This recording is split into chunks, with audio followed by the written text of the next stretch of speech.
Father's Day, everybody. Welcome to Hope City Church. My name is Peter. If we haven't met, I would love that opportunity to meet you afterwards. And hit me up on social or email. You can find that right over here. Deets right there. I'd love to find some time to connect with you. For those of you in the room, would you help me welcome our friends that are tuning in at Church Online? We're so glad that you guys are here. I love hearing stories from you guys about where you're tuning in from and how you got connected to Hope City and all kinds of things. And some of you have even managed to find your way here to the studio for a live service. So we'd love to have you join us. Thank you for being a part of our church here in Sarasota and also wherever you are. But hey, listen, I want to invite you to something that's coming up. It's actually going to be on July 10th, and that is our next in-person service, and we're calling it our Sunday, right? So not Monster Truck Jam, don't think about that. It's Sunday, not the third Sunday. And I'm going to let you kind of use some context clues as what's going to be happening after service. You're going to be loving that, and we get to spend time with one another. So that is on July 10th, 5 p.m. Don't miss that service. It's going to be great. But as I said earlier, I want to shout out all the men here today who are invested in the lives of other people. Whether you're a biological dad, an adopted dad, you might be a foster dad, you might be a pseudo dad playing the role of dad, or you're willing to step up and you're investing your life in some other people. I just want to thank you for that. But, we're going to start this off right because I want to give away some of my favorite things. And so I want to know, in this room, who has been the dad the longest, all right? So if you're trying to calculate how long that is, just figure out how old your oldest kid is, and then that's your number, okay? So who's been the dad the longest? Let's hear some numbers. And don't even bother. Matt, you're getting started, okay? Let's hear it. What is it? 39 years. Anybody else? No? Okay, 39 years. We got a gift basket for a 39-year dad. What a veteran right there, okay? All you other dads, take note, okay? That's the guy you want to go to when you want to figure this out. Now, this one might even be more challenging. Which dad has the newest addition to your family, okay? So that's the shortest. You're probably bleary-eyed. You don't even know how long it's been. All right, so let's hear it. What is it? What do we got? Yeah, well, that doesn't count. It's not here yet. It's not here yet. It's close, but not here yet. All right, if you're tuning in online, what happened was Matt has a baby expecting. Not yet. It's not here yet, so it doesn't count. All right, we're playing by the rules. All right, it looks like it's probably Jordan in the back. Congratulations, Jordan. Jordan, and Sophia's like, what?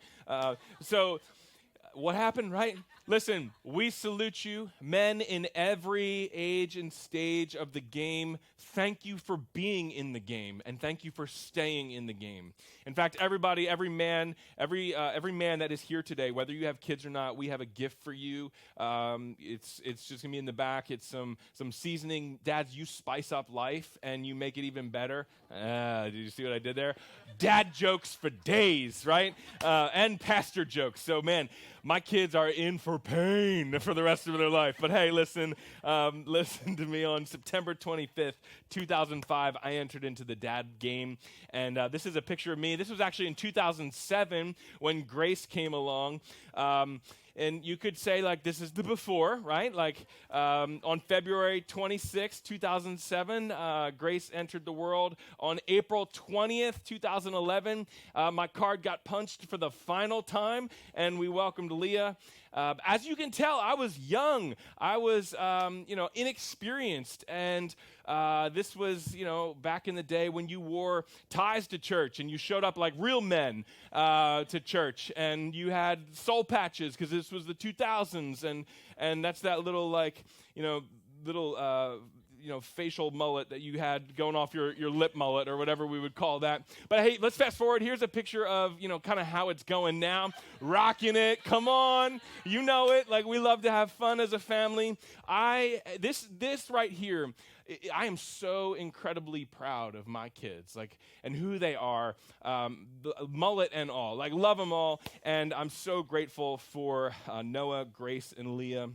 You could say that this is the how it's going picture. But hey, being a dad is an interesting mix, right? Because you're part handyman, you're part counselor, you're part like cheerleader, part coach, you're part disciplinarian, part comedian, and part protector, all in one. And I'm sure that there's many other roles. In fact, you could ask Jeff. He has the title of longest reigning dad in the building. So, but we have some pretty sweet accessories as dads, right? Like we've got, first off, if you're a dad, you got a grill. Right, you got a grill, and so for me, I've got one of those charcoal ones. So this is my jam. I love to grill, right? I might not know anything in the kitchen, but all of a sudden, you put me out at a grill, I'm a culinary master, okay? And so what are some of those accessories that we got? We got the grill tongs, right? And every dad knows, right? Every man knows that when you get a pair of these bad boys in your hands, you got to do that 2-click test to make sure that they're still working, right? Because you're not even grilling if you didn't test it, okay? I promise you. You put these in your hand today, and you're going to go like this. And you're going to go, oh, Peter was right. Again, I hate that, right? And you can't even be, you got to do it, right? Or here's the other accessory we've got. And dads, you know this to be true. Admit it. You got one of those, organizers in your garage. It's all those little size drawers filled with junk that you've been collecting for 18 years. I've been working on mine. It's like a fine wine, okay? Like extra screws, extra little knickknacks, things I don't even know what they were. I've got fuses and light bulbs from a car that I owned when I was first married. I can't even use those anymore. I'm holding on to them because just in case, right? Or you got the power tools. Dads, respect here, right? You know that when another dad walks out on a Saturday morning ready to mow that lawn, and that lawnmower starts on the first pull, you get out of your house with a coffee cup in hand, and you're like, I see you, good job, right? We respect one another. Dad life is awesome, but it's hard to explain what it's like. So I got 3 pictures for you. This explains the inner mind of a dad. If refrigerator doors and light switches didn't exist, this is what we would be thinking. We're skiing down Scrooge McDuck style, hills of money. Or how about this? You see a brother walk in with these shorts on, you better ask him how he's going to help you today, right? I mean, his pockets got pockets, right? And you know when he turns around that there is a wallet outline on those bad boys for sure. He is the man. And this one makes me laugh out loud every time I see it. Hey, Dad, I'm hungry. Every dad, everywhere in the world. You did it. You walked into it. Hey, hungry, I'm dad, right? We love this stuff. Dads eat it up. We're quirky. We're weird. We got terrible fashion sense. We're obsessed with the weather, right? But you are a gift. You are a gift to the people around you. I promise you. We're better because you are here and you're a part of the community and the lives that we live in. Men, I want to warn you, though, of one thing, and this is where I want to spend the rest of our time together. I want to warn you in this, that it's a trap for you and for me, that our society, we give out the title man when really we might want to just say adult. Because here's what happens. It's easy to stumble into adulthood, but it takes intentionality to mature in manhood. It takes intentionality because manhood is intentional. Now, before we slide into the stereotypes, and we're not going to go down that, because those are preconceived notions of what it means to be a man, but let me warn you that biblical manhood is far less concerned with chainsaws and grill marks and way more concerned with the attitude of your heart. See, King David was a man's man. He was rugged, he was handsome, he was skilled in many ways, he was a warrior, he was a leader. David was a rags to riches story. We love these kinds of stories. He would play out on the big screen perfectly, right? And what happened was, this guy was a shepherd. He was fighting off lions and bears to protect his sheep, and then he got called up, and God created him to be the king of Israel. He fought Goliath, this gigantic, this giant, and yet God was grooming his heart to become more like him. David had a son named Solomon, and Solomon eventually would become the next king of Israel. And Solomon is considered to be one of the wisest men that has ever lived, and God blessed Solomon with wisdom. So this is a supernatural wisdom that he had. But there's an interesting relationship between David and Solomon. And there's something for us to learn about intentionally becoming men that make a difference. I want to invite you to open your app today. You can do a two-click check on your pens. They're going to work today. Jump over to 1 Chronicles chapter 22, 5 through 13. And if you haven't downloaded the Hope City app, just scan that code right there, and that'll get you right into the app. Dads, if you've got the Home Depot app, but you don't got Hope City app, this might be the first step in intentionality, okay? So, go ahead and do that.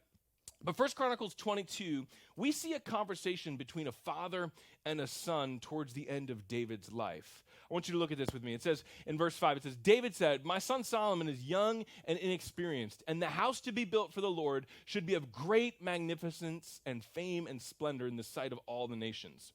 Therefore, I will make preparations for it." So David made extensive preparations before his death. See, David loved God, and he wanted others to love God. He wanted to see the nation of Israel turn back to God. In other words, David was for the next generation. He was a man that was for his city. He wanted to have a house for the Lord that would be proper, and it would be so magnificent that other people would look at that and they would know that Yahweh was the one true God. But there was a problem. Look at me. It says in verse 6, it says that then he called for his son Solomon, and he charged him to build a house for the Lord. The God of Israel, David said to Solomon, "My son, I had it in my heart to build a house for the name of the Lord my God, but this word of the Lord came to me." Here's the problem. "You have shed much blood, and you've fought many wars. You're not to build a house for my name, because you've shed much blood on the earth in my sight." See, David had it in his heart to build a house for God. But God said no. Because David was a warrior. He had blood on his hands, and yet what was in his heart was a desire to do something that was going to be not fulfilled in his lifetime. And yet his desire burned red hot. Proverbs 4:23 says, "Above all else, guard your heart, for it's the wellspring of life." Guard your heart, Proverbs says, because the heart is the epicenter of our life. In other words, what starts in your heart, it shows up in your life. Men, you get this, because when your wife is pregnant, you transform into this soft and you start talking to her belly, and you're talking to the baby that isn't even here yet. You've never seen them. You've never heard their voice yet. You haven't heard a cry. And yet you love that child. When your baby is born, you become something you didn't know even existed. You're like, "Oh," and you look, you're doing all the baby talk, "Ooh, ah," and you peekaboo, right? And the kid's like, "What are you doing?" Right? You figured this out, right, Dad? But your heart, it makes you do some crazy things. It leads you to do things. Here's another way of looking at this. It says your life's passion becomes your life's mission.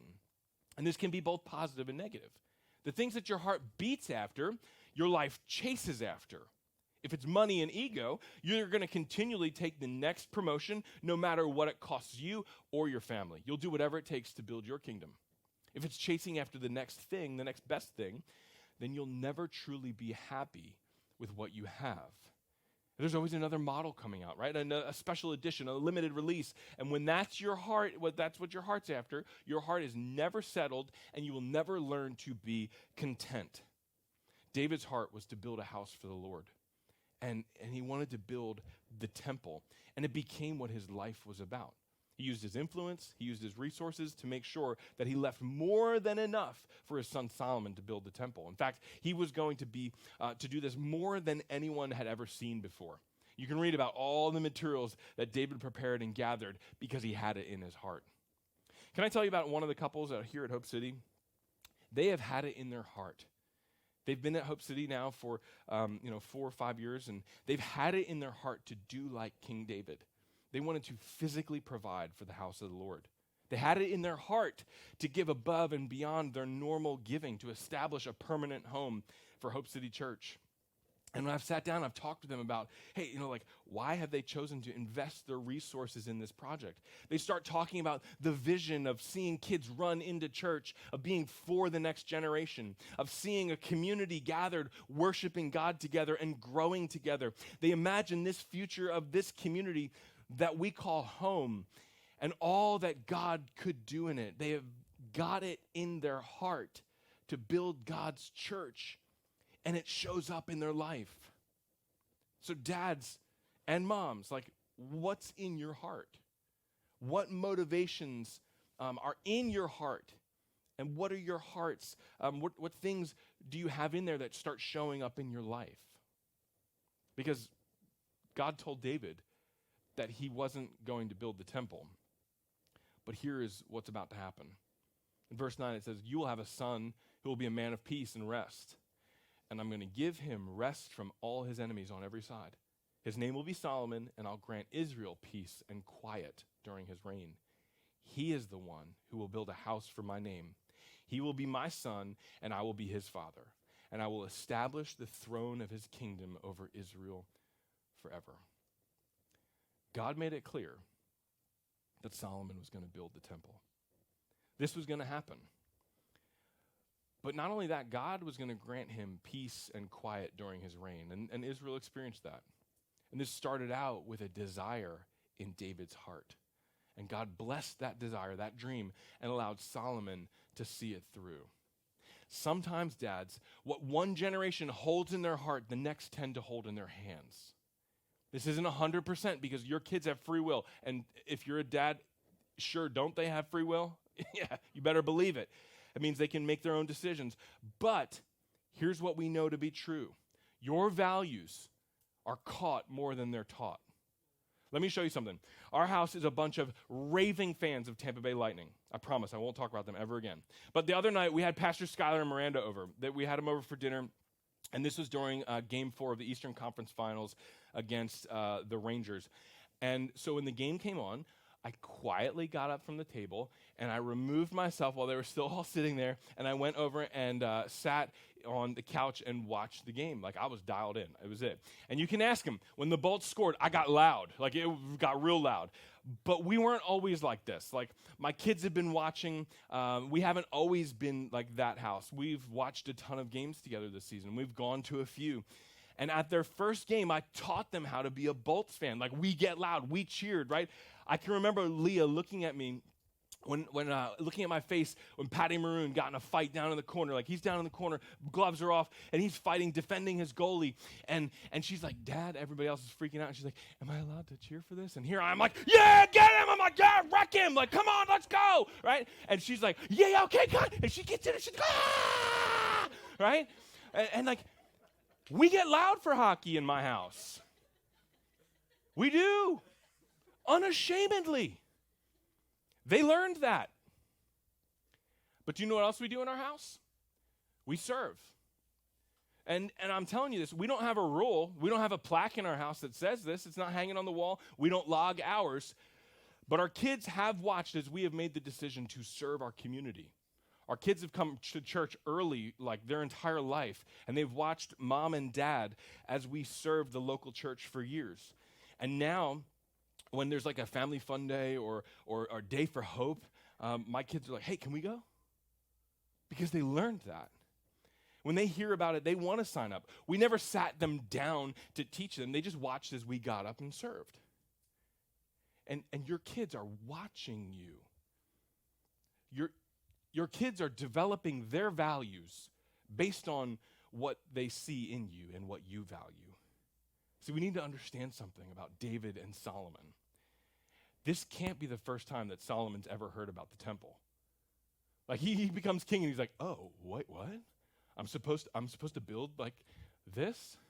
No, he's heard about this. This was in David's heart. He couldn't help but talk about, oh, it's going to be amazing. Dad, why are you stockpiling all that lumber? Why do we have so much gold? Well, let me tell you, son, it's going to be amazing. I can't wait for you to see it, right? This was in David's heart, and it started to show up in Solomon's hand. He witnessed his dad's heart, and it impacted his life.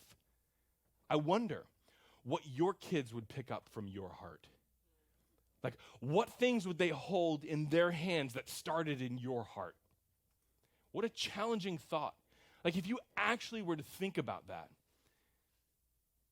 it can be a little scary. But it's time to get really practical and brutally honest, men. We have a limited amount of time here on earth. Every single day is a gift. Today is a gift. And we have an even shorter span of time with our kids' lives when they're the most impressionable. What are you modeling for your kids? David knew this. So listen to the words from this dad. In verse 11, he says, "Now, my son, the Lord be with you, and may you have success and build the house of the Lord your God as he said you would. May the Lord give you discretion and understanding when he puts you in command over Israel, so that you may keep the law of the Lord your God. Then you will have success if you're careful to obey the decrees and laws that the Lord gave Moses for Israel. Be strong and courageous. Do not be afraid or discouraged." When my kids were little, I received some coaching. Tiffany and I got some coaching that challenged us to think about where we wanted our kids to be 5 years from where they were now, and to start acting and leading them in a way that would get them to that place. And it's been so helpful for us. See, David is doing this. He's leading Solomon, and at the end of his life, he's praying over Solomon. He's blessing Solomon, and he's saying, do not be afraid or discouraged. See, we all need to recognize that we want to raise our kids in light of where they are going. We're not raising kids, we're raising adults. Because I believe that King David understood something that we all need to know, and that's that everyone makes an impact. It's either on purpose or accidental. See, today, some of you, Father's Day might bring up some hard emotions for you because your dad was absent, or your dad was abusive in some capacity, or your dad may have been closed off to you emotionally or physically. There are some serious wounds that may have been triggered by your father, by men who have forgotten to be fathers. And I'm so sorry that happened. But if you're here, if you're watching online, and you are a daddy, a grandpa, an uncle, if you're a coach, a teacher, a friend, understand something, that you are making an impact. And it's either on purpose or by accident. The choice is really yours. You have that choice. So look here for a second. The legacy that you received doesn't need to define the legacy that you leave. You can choose. You can choose to lean into the things that matter most. Build on what you were given. You don't have to start from scratch. It's not set in stone, men. It's time for us to make a difference. It's time for us to recognize that whether that child is mine biologically or just spiritually, I'm going to invest in them. Here's what I love about Hope City. You all have caught the idea to be for the next generation. Because when you see kids show up to church, something just kicks in. And you encourage and you point them in the right direction. You are investing in them. You are sending them to camp. You're providing for them. You're making it possible for them to take their next step in their journey of faith. I would be willing to bet that there were men in your life that made a difference in your life. And now it's our turn to pay it forward. Like, guys, this is our time to step in and step up. It's not about the grill marks. It's about what marks your heart. Share with your kids. Share with the next generation. Don't wait. See, the saddest thing to me is if you get to the end of your life And when the pastor who's going to do your funeral sits down with your kids and says, hey, you know what? Tell me about your dad. And your kids go, well, he was really into his lawn, and the lines had to be perfect. Or, my dad was one of the most generous people I know. I learned what it meant to be generous from him.